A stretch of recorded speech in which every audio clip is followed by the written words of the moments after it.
Hallelujah. सब जन अपने हाथों को उठाओ और मैं चाहता हूँ आज प्रार्थना करने से पहले आप एक बार फिर से इस वचन को पूरा सुने और इस वचन के बाद मैं आपके लिए प्रार्थना करूँगा।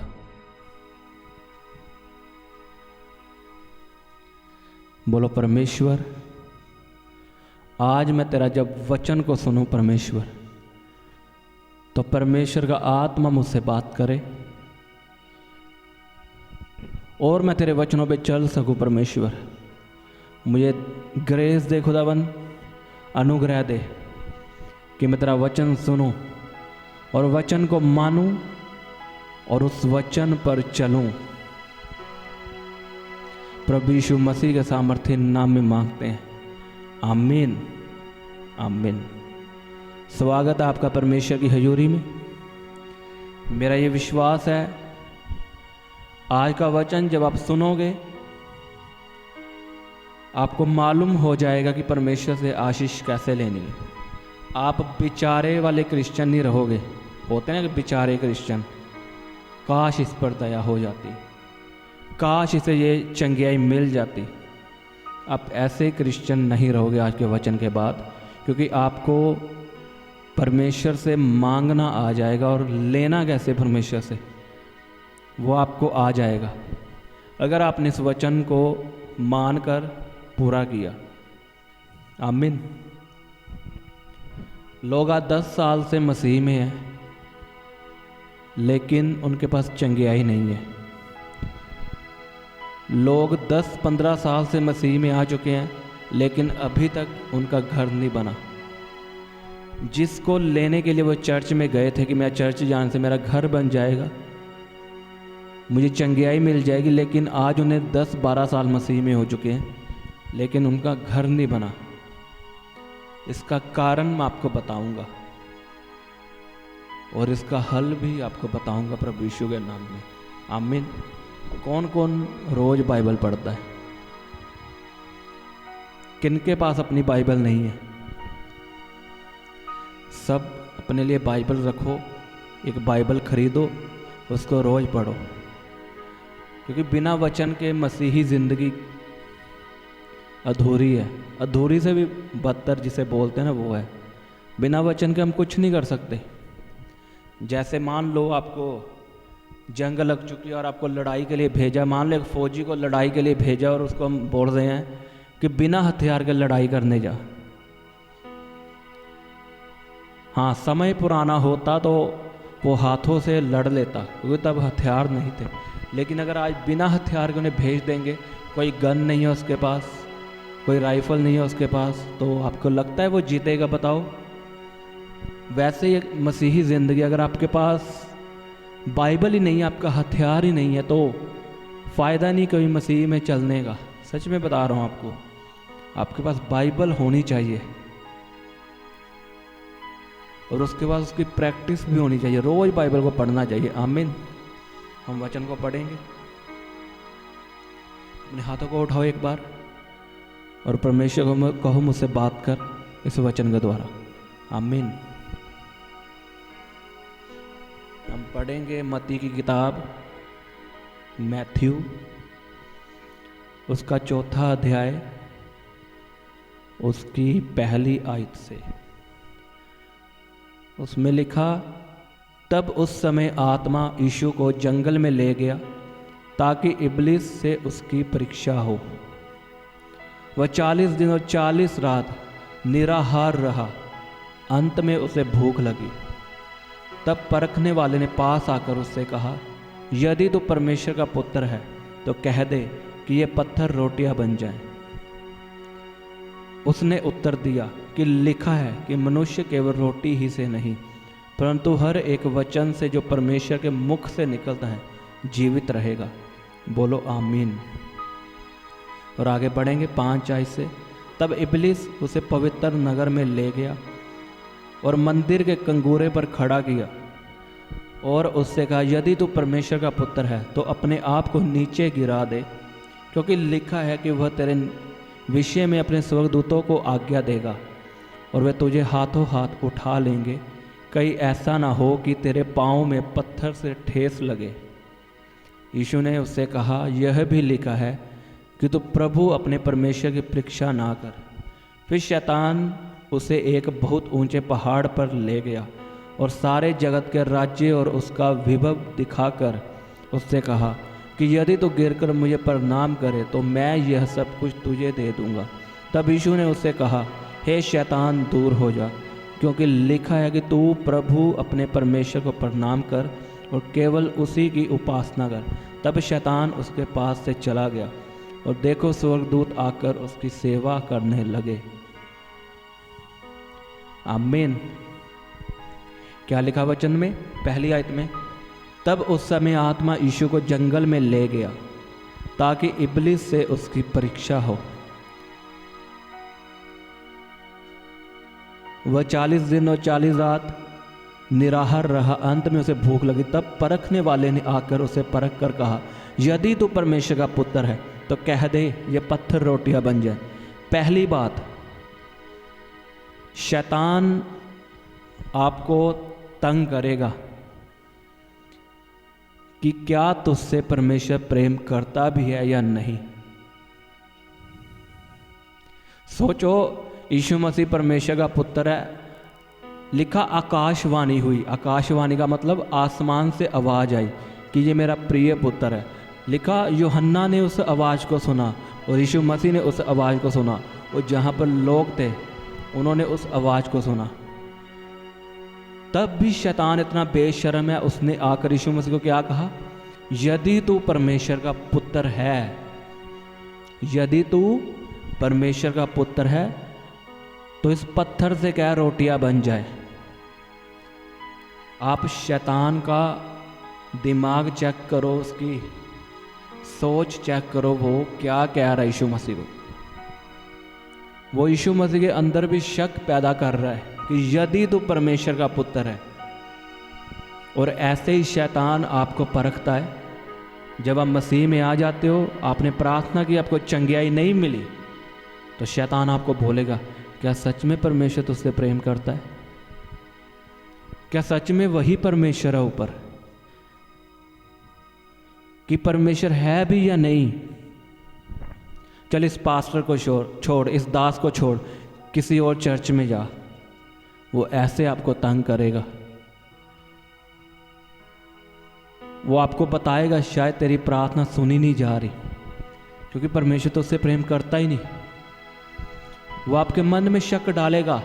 आप मान लो चंगियाई के लिए प्रार्थना करोगे, आपको अंदर पेन होगी, आपकी रिपोर्ट नॉर्मल नहीं आएगी और आपको शक आएगा और शैतान आपको भरमाएगा। वो शैतान डायरेक्ट कान में बात नहीं करता, वो आपके दिल में चुपके से बात करता है, मीठी मीठी। ये रिपोर्ट नॉर्मल नहीं आएगी। क्या फ़ायदा होगा प्रार्थना करके? क्या फ़ायदा हुआ तो चर्च में जाकर? वो ऐसे काम करता है। उसने यीशु मसीह को क्या कहा?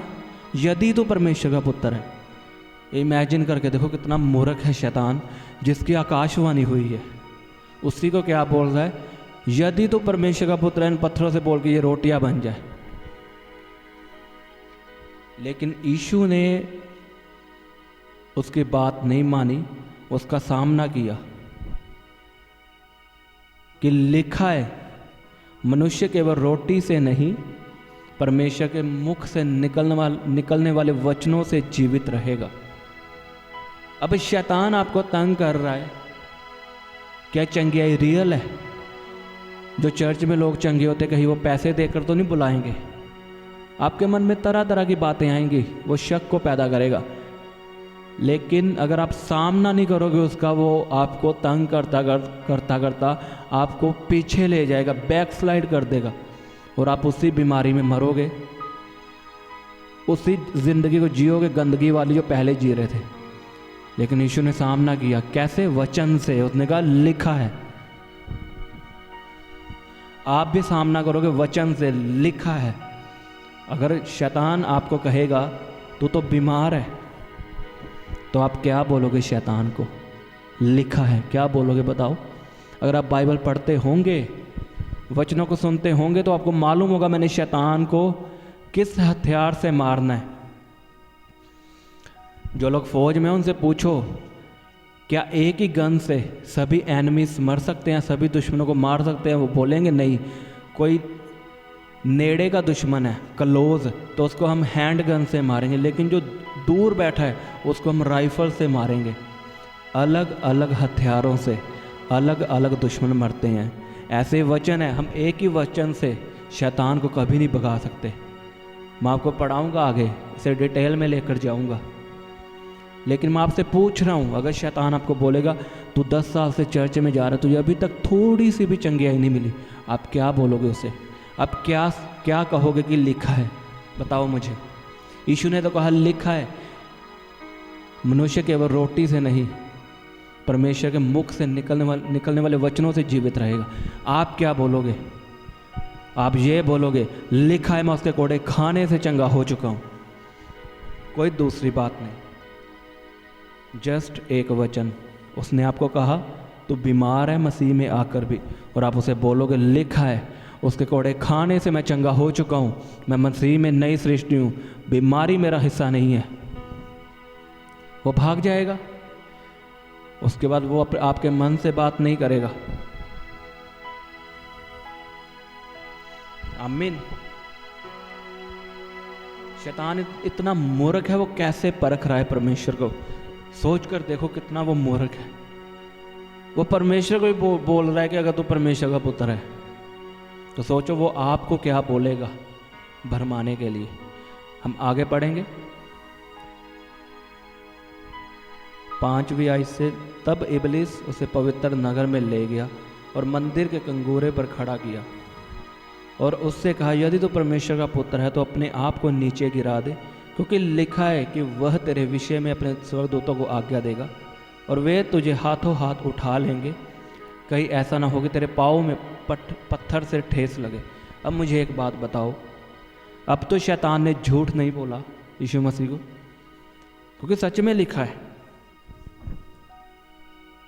वचन में लिखा है कि उसके दूत तुझे बचाएंगे, हाथों हाथ उठा लेंगे। अब तो सच बोल रहा है शैतान, अब तो सही बात कर रहा है। लेकिन फिर यीशु मसीह ने क्यों कहा ऐसा? यीशु ने उससे कहा, यह भी लिखा है कि तू प्रभु अपने परमेश्वर की परीक्षा ना कर। क्योंकि शैतान यीशु मसीह को बोल रहा था कि तू खुद अपने आप गिरा दे। एक तो होता बंदा गिर जाता है तो उसको बचाने आएंगे दूत, लेकिन शैतान चाहता था यीशु मसीह परखे। वो वचन से भरमाने की कोशिश कर रहा था। आज ऐसे कई निकम्मे लोग हैं जो है तो मसीह में, लेकिन भरमाते हैं मसीह लोगों को ही। एक मैं आपको बात बताना चाहता हूँ, अगर कोई आपके पास आता है, चाहे वो दास हो, चाहे कोई भी हो, चाहे वो 12 घंटे प्रार्थना करता हो, अगर वो आपको ये कह रहा है कि तुम मरने वाला है, मैंने सपने में तेरी मौत को देखा है, उसे भगा देना। मैं आपको सच में बता रहा हूँ। चाहे वो आपको ऐसा बोले कि मैंने तुझे मरता हुआ देखा है, तो ये कर बच जाएगा, उसे सच में भगा देना। मैं आपको झूठ नहीं बोल रहा, क्योंकि पुराने नियम में अगर हम होते तो हम ये बात मानते, लेकिन नए नियम में ऐसा कुछ नहीं है। कोई दास को परमेश्वर ये नहीं दिखाएगा वो मरने वाला है, क्योंकि अब मरना और जीना हमारे हाथ में है। अगर हम अंगीकार करेंगे मरने का तो मर जाएंगे, जीने का अंगीकार करेंगे तो जिएंगे। अगर कोई दास आपसे बोल रहा है तो समझ जाना वो शैतान उसके अंदर से बात कर रहा है, और उसे भगा देना। अगर ज़्यादा उसकी सुनोगे तो आप दिल में बात बैठा लोगे और आपके साथ वैसा ही होगा, क्योंकि परमेश्वर कभी अब ऐसे स्वप्न नहीं दिखाता कि वो मरने वाला है, जो उसको हार्ट अटैक होने वाला है। नो, हाँ आपको समझाने आए अलग बात है कि तू ये ना कर वो ना कर, वो अलग बात है, लेकिन आपको सीधा आके कह रहा है कि तू मर जाएगा, उससे भगा देना। क्योंकि वो लोग ऐसे हैं जो वचन से भरमाते, उन्हें खुद नहीं मालूम कि उनसे परमेश्वर ने बात नहीं की, शैतान ने की है। उन्हें ऐसा लगता है शायद परमेश्वर ने स्वप्न दिखाया मुझे, मैं उसको बोलूँगा। वो बीज बो रहे आपके अंदर मौत का, और उसके अंदर शैतान ने उसे दिया वो बीज, शैतान ने बात की है। हर बार परमेश्वर बात नहीं करता, परमेश्वर इतना फ्री नहीं है कि हर बार बात करे। वो जब जिससे बात करनी होगी वो कर लेता, मालूम पड़ता परमेश्वर ने बात की है। आमीन। तो ऐसे ही शैतान यीशु मसीह को परख रहा था, वचन से भरमा रहा था कि अपने आप को गिरा और उस वचन से प्रार्थना कर कि उसके दूत तुझे बचाए। लेकिन यीशु मसीह ने जवाब दिया कि यह भी लिखा है कि अपने परमेश्वर की परीक्षा ना कर। आज लोग परमेश्वर को परखते हैं। एक दास ने 4 लड़कियों की बात बताई थी। वो 4 लड़कियां एक बंदगी में जा रही थी और वहां पे कितना सारा पानी था डूबने वाला। उन लड़के ने बोला कि वो पतरस का परमेश्वर हमें बचाएगा, और वो पानी के अंदर चली गई। और अगले दिन न्यूज़ में आई कि इन्हों के परमेश्वर ने इन्हें बचाया नहीं, ये तो मर गई। अगर आप बाइबल को पढ़ोगे तो पतरस ने ये नहीं कहा था कि यीशु मसीह मैं तेरे पास आ रहा हूँ, मैं पानी पे चलूँगा, तेरे पास आ रहा हूँ। पतरस ने ये कहा था अगर तू चाहे, अगर तू मुझे आज्ञा दे तो मैं इस पानी पर चलकर तेरे पास आऊँ। अरे हम परमेश्वर को परख नहीं सकते। वो परमेश्वर है, वो इंसान नहीं है जिसको हम कहेंगे कि हमें आशीष अगर तू नहीं देगा तो मैं चर्च नहीं आऊँगा। वो कहेगा जा घर जा, मत आ चर्च में। वो परमेश्वर, उसे बांधो मत, उसे कभी परखो मत। अगर कोई लोग आपके पास आ रहा है वचन के द्वारा भरमाने के लिए, तो आप वचनों को पढ़ो, क्योंकि लोग वचन से भी भरमाए जा सकते हैं, मैंने देखा है। अब शैतान भी तो वचन से भरमा रहा था कि ये भी लिखा है कि अपने आप को गिरा दे नीचे। अगर यीशु मसीह को वो वचन मालूम ना होता तो क्या करता यीशु मसीह? फंस जाता। इसलिए मैं आपको बोलता हूँ अपनी बाइबल अपने पास रखो, उसे पढ़ो। पढ़ोगे तो आपको समझ आएगी अपने शैतान का सामना कैसे करते हैं। आमीन। हम आगे पढ़ेंगे। फिर शैतान उसे एक बहुत ऊंचे पहाड़ पर ले गया और सारे जगत के राज्य को और उसका वैभव दिखाकर उससे कहा कि यदि तू गिर कर मुझे प्रणाम करे तो मैं यह सब कुछ तुझे दे दूंगा। तब यीशु ने उससे कहा, हे शैतान दूर हो जा, क्योंकि लिखा है कि तू प्रभु अपने परमेश्वर को प्रणाम कर और केवल उसी की उपासना कर। अब यीशु मसीह ने शैतान को डांटा और शैतान भागा। अब जो मैंने मेन वचन आपको समझाना था वो यही है। आज लोग चाहते हैं मेरे पास आशीष हो, मेरे पास चंगियाई आए, मेरा नया घर बन जाए, मेरा कर्जा खत्म हो। लेकिन ये सब मिलेगा कैसे? यीशु मसीह ने शैतान को डांटा। कैसे डांटा? ध्यान से पढ़ोगे तो वचन से डांटा। लिखा केवल अपने प्रभु को प्रणाम कर, अपने परमेश्वर को प्रणाम कर। और लिखा शैतान भाग गया। अगर यीशु मसीह ऐसे डांटता वो कभी ना भागता। वचन से उसने डांटा और शैतान भागा। वचन से जब आप प्रार्थना करते हो तो आपको आशीष मिलती है। अब लोग वचन से प्रार्थना नहीं करते, उन्हें चंगियाई चाहिए, वो दासों के पास जाते हाथ रखवाते हैं। अच्छी बात है, रखवाना चाहिए, मैं मना नहीं कर रहा। कभी कभी चंगियाई परमेश्वर अपने दास के द्वारा देता है। लेकिन मान लो अवेलेबल ही नहीं है दास, तो क्या करोगे आप? तब आप सामना करोगे शैतान का वचन से। आपको वचन मालूम होना चाहिए। उसके वचन में लिखा उसके कोड़े खाने से तुम चंगे हो चुके हो।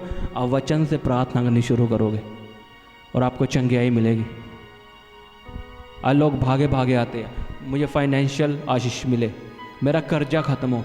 अरे कैसे खत्म होगा मुझे बताओ? एक बात याद रखना, पैसों की आशीष कभी प्रार्थना से नहीं आती। इसे लिख के ले लो आप। जब तक आप अपनी कमाई का 10वां हिस्सा नहीं बोओगे, आपकी सैलरी में कभी बरकत नहीं आएगी।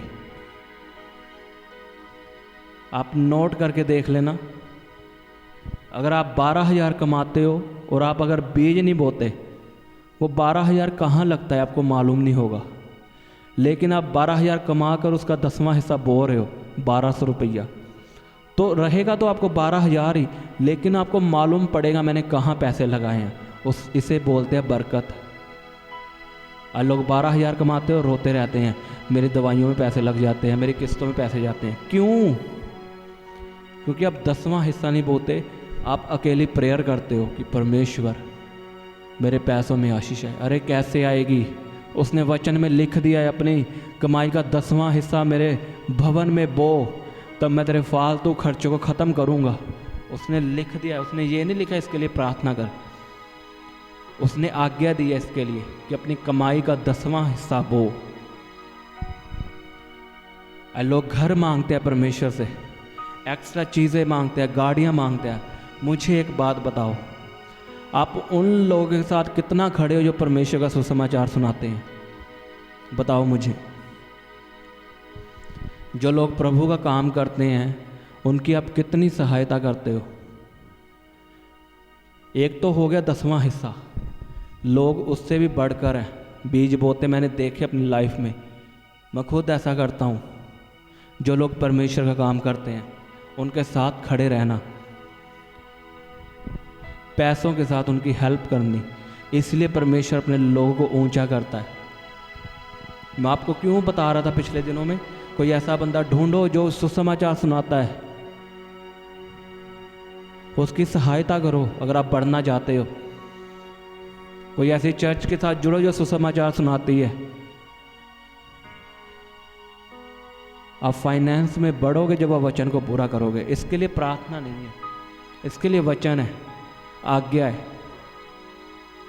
आमीन। जब आप आज्ञा पूरी कर दोगे, अपनी कमाई का 10वां हिस्सा बोओगे, अपने पैसों को लगाओगे परमेश्वर के कामों के लिए, तब प्रार्थनाएं काम आएंगी। जब मैं घोषणा करूंगा कि आपकी रसोई पर बरकत आए, तब वो काम करेगी घोषणा है। आमीन। क्यों लोगों का घर नहीं बन रहा 13-13 साल से, कमाई नहीं बढ़ रही? कारण ही यही है, कमाई से बोते नहीं, वो प्रार्थना करते जा रहे हैं, प्रभु मुझे फाइनेंशियली ब्लेसिंग दे, मुझे घर दे, मुझे गाड़ी दे। इसलिए मैंने आपको बोला था आपको आशीष लेनी आ जाएगी। आप रोओगे नहीं परमेश्वर के आगे, मुझे ये दे, मुझे वो दे, तुक्का नहीं लगाओगे। अब डायरेक्ट मांगोगे और आपको मिलेगी प्रभु यीशु मसीह के सामर्थ्य नाम में, वचन से। अगर आप जज के सामने जाओगे वहां पर रो नहीं सकते, आप इमोशनल होकर उसे बता नहीं सकते कि मेरे तो माता पिता नहीं है, जज साहब मेरी ये दुहाई सुनो, मैंने कत्ल नहीं किया। आप जितना मर्जी रो लो, उसको सबूत चाहिए, उसको कानून चाहिए, कानून में जो लिखा है। परमेश्वर के सामने आप रोओगे तो कोई फ़ायदा नहीं होगा। जब एक नया नया बिलीवर है उसकी बात अलग है। अगर आप 10 साल हो चुके हो और अभी भी परमेश्वर का रो रो के प्रार्थना कर रहे हो तो ये गलत है प्रार्थना। वचनों से प्रार्थना करो, परमेश्वर सिर्फ वचनों की प्रार्थना सुनता है। आमीन। चंगियाई आपको मिलेगी जब आप वचन से प्रार्थना करोगे, घर आपको मिलेगा जब आप वचन से प्रार्थना करोगे। अब आप अमीर होना चाहते हो, मैं आपको पूछूंगा कि आप अमीर क्यों होना चाहते हो? बताओ, अपने ऐशो आराम के लिए या परमेश्वर के कामों के लिए? अगर हाँ परमेश्वर के कामों के लिए होना चाहते हो तो खुदावंद आपको अमीर करेगा। लिखा जो तो मेरी महिमा के लिए मांगे मैं तुम्हें दूंगा, वचन से। गाड़ी भी मांगनी है, वचन से मांगो।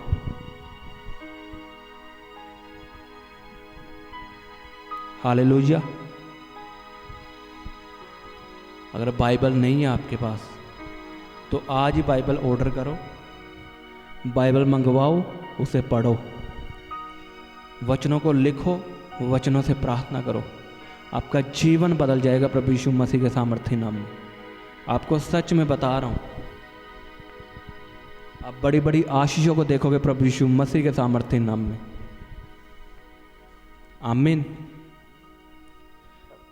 तो आज की प्रार्थना जो चंगियाई की प्रार्थना है वो हम दोपहर की प्रार्थना में करेंगे।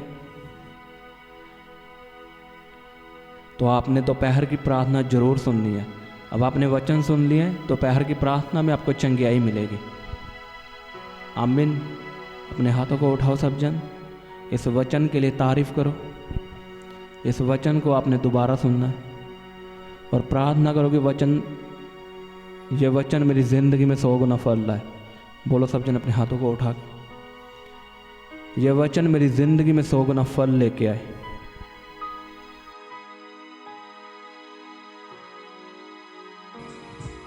धन्यवाद यीशु, धन्यवाद यीशु। हालेलुया।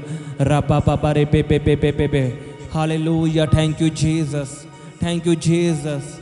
सब जन अपने हाथों को उठा के तारीफ करो परमेश्वर की। तारीफ करो, खुदावन ने आपको संभाल कर रखा है, हर बीमारी से बचा कर रखा है। वो आपका जीवित परमेश्वर है, वो आपका छुड़ाने वाला परमेश्वर है, आपका बचाने वाला परमेश्वर है। सब जन तारीफ करो। अगर आप चमत्कारों को देखना चाहते हो, अपने जीवन में बड़े बड़े कामों को देखना चाहते हो, तो प्रार्थना करो। प्रार्थना आपके जीवन में आशीष को लेके आती है, और आज की प्रार्थना आपके जीवन में आशीष को लेकर आएगी, छुटकारे को लेके आएगी, चंगियाई को लेके आएगी। करो करो प्रार्थना सब जन। रे पा पा पा पा पा पा पा पा पा पा रे पे पे पे पे पे यारा बा खंदा लबा। Hallelujah hallelujah. खुदावन मैं तुझसे प्रार्थना करता हूँ, जो लोग इस प्रार्थना को सुन रहे हैं उनकी जिंदगियों में बड़े बड़े काम हो, चिन्ह और चमत्कार हो। आज तेरी दया उनके जीवनों में आए, तेरी करुणा उनके जीवनों में आए, तेरी चंगियाइयाँ उनके जीवनों में आए। धन्यवाद यीशु। हालेलुया। रे पा पा पा पा पा पा पा पा पा पा पा पा रा पा पा पा पा पा पा यारा बा खांदा ले बेंदे ने में यारा बा खांदा लबा रोखों दोनों में यारा बा खांदा न कल बेंद्रे यारा बा खांदा लबा। हर बात के लिए परमेश्वर का धन्यवाद करो, हर काम के लिए परमेश्वर का धन्यवाद करो। खुदावन और बड़े बड़े काम आपकी जिंदगी में करेगा। तारीफ करो सब जन अपने हाथों को उठा के। भूल जाओ आपके आसपास कौन खड़ा है, अपनी आंखों को बंद करो और तारीफ करो परमेश्वर की। ऊंची आवाज में हालेलुया बोलते हुए बोलो हालेलुया, बोलो हालेलुया, जोर से बोलो हालेलुया।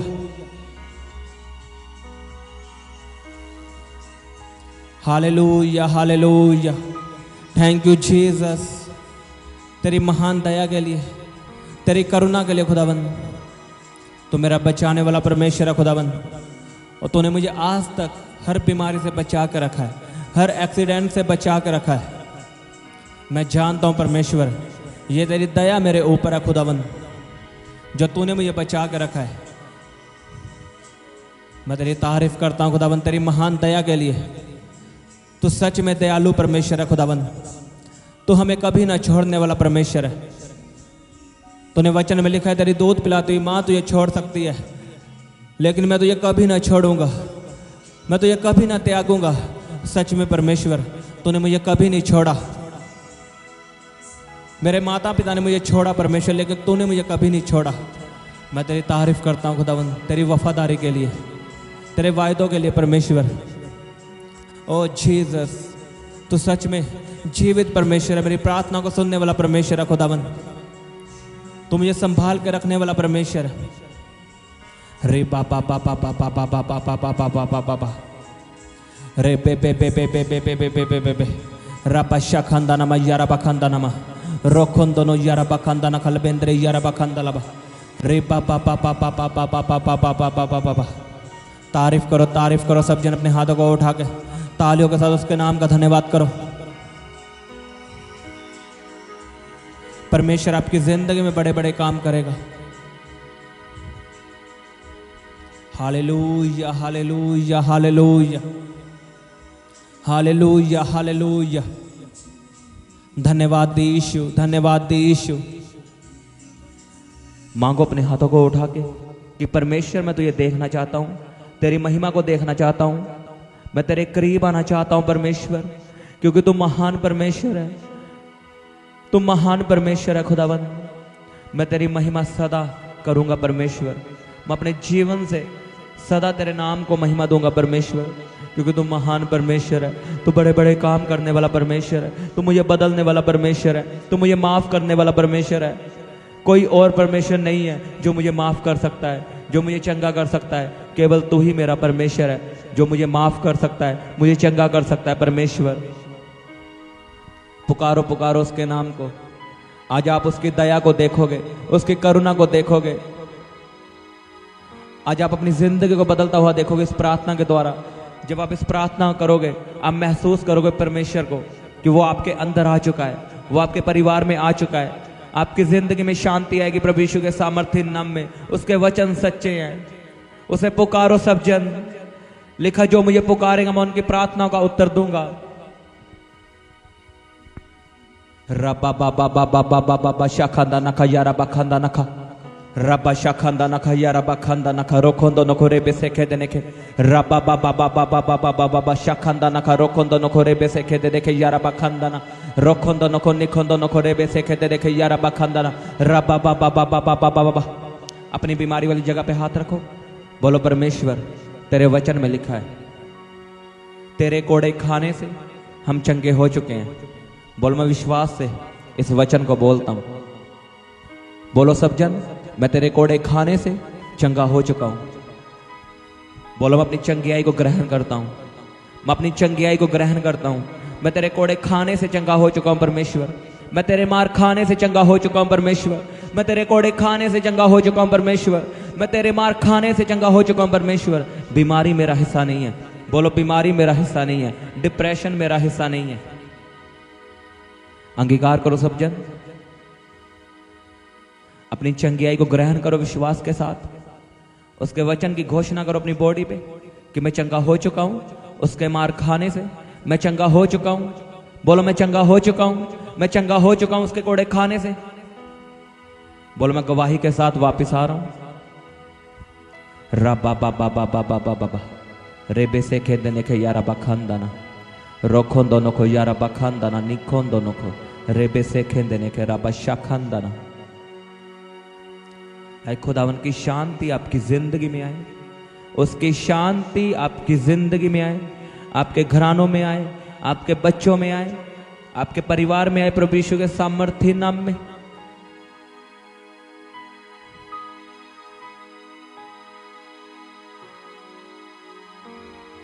ग्रहण करो सब जन उसकी हजूरी को, उसकी उपस्थिति को। आज आप बदलोगे यीशु के सामर्थ्य नाम में, उसकी उपस्थिति आपको बदलेगी। बोलो परमेश्वर मेरे दिल में आ, मेरे दिल में आ परमेश्वर, मेरे मन में आ परमेश्वर, मेरे घराने में आ। मैं तेरा स्वागत करता हूं। उसका स्वागत करो सब जन। वो आपकी जिंदगी में आ रहा है आपकी जिंदगी को बदलने के लिए। वो आपकी जिंदगी में आ रहा है आपको चंगा करने के लिए। वो आपके केस को हल करने के लिए आपकी लाइफ में आ रहा है प्रभु यीशु के सामर्थ्य नाम में। वो आपके क्लेश को खत्म करने के लिए वो आपकी जिंदगी में आ रहा है। आपके टूटे हुए घरों को बनाने के लिए वो आपके घर में आ रहा है प्रभु यीशु के सामर्थ्य नाम में। अपना दिल खोल के उसका स्वागत करो। वो आपकी टूटी हुई जिंदगी को बनाने के लिए आ रहा है प्रभु यीशु के सामर्थ्य नाम में। वो आपको शांति देने के लिए आ रहा है, वो आपको तसल्ली देने के लिए आ रहा है। स्वागत करो उसका। बोलो यीशु तेरा स्वागत है, यीशु तेरा स्वागत है, यीशु तेरा स्वागत है। Welcome Jesus, welcome Jesus. करो करो स्वागत सब जन। परमेश्वर के करीब आओ सब जन। उसे महसूस करो अपने दिल में। वो आपके दिल में आ चुका है।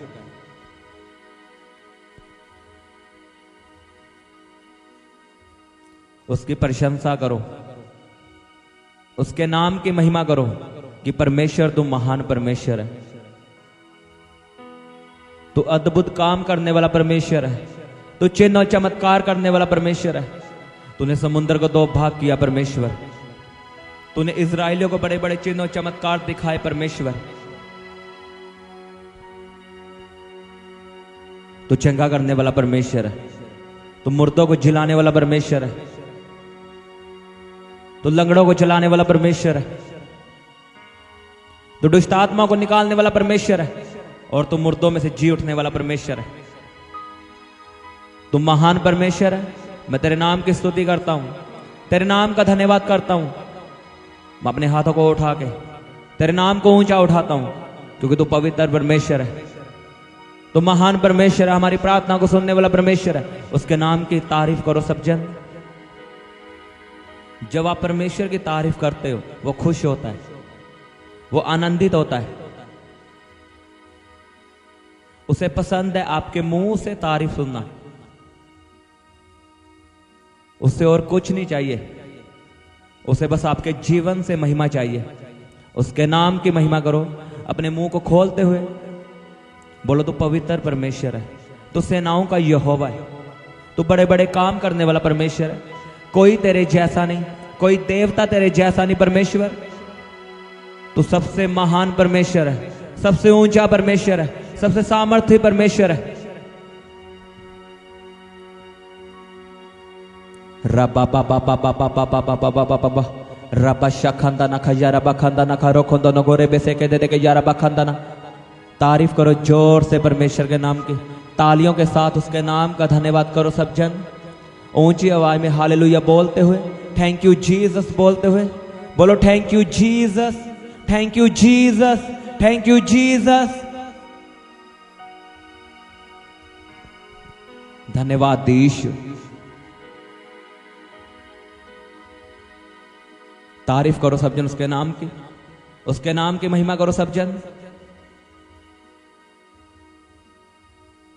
धन्यवाद यीशु, हालेलुया। खुदाबंद तुम महान परमेश्वर है, तो सदा हमारी प्रार्थना को सुनने वाला परमेश्वर है। खुदाबंद मैं तेरे नाम का धन्यवाद करता हूँ, तेरे नाम की खुदाबंद तारीफ करता हूँ, और मैं इस प्रार्थना को प्रभु यीशु के सामर्थ्य नाम में मांगता हूँ। आमीन, आमीन। सबको जय मसीह की, हालेलुया।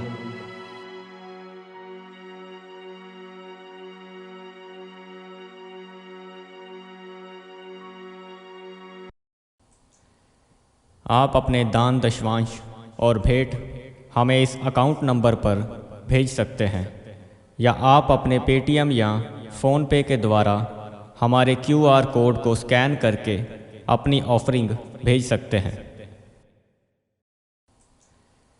आप अपने दान दशवांश और भेंट हमें इस अकाउंट नंबर पर भेज सकते हैं, या आप अपने पेटीएम या फ़ोनपे के द्वारा हमारे QR कोड को स्कैन करके अपनी ऑफरिंग भेज सकते हैं।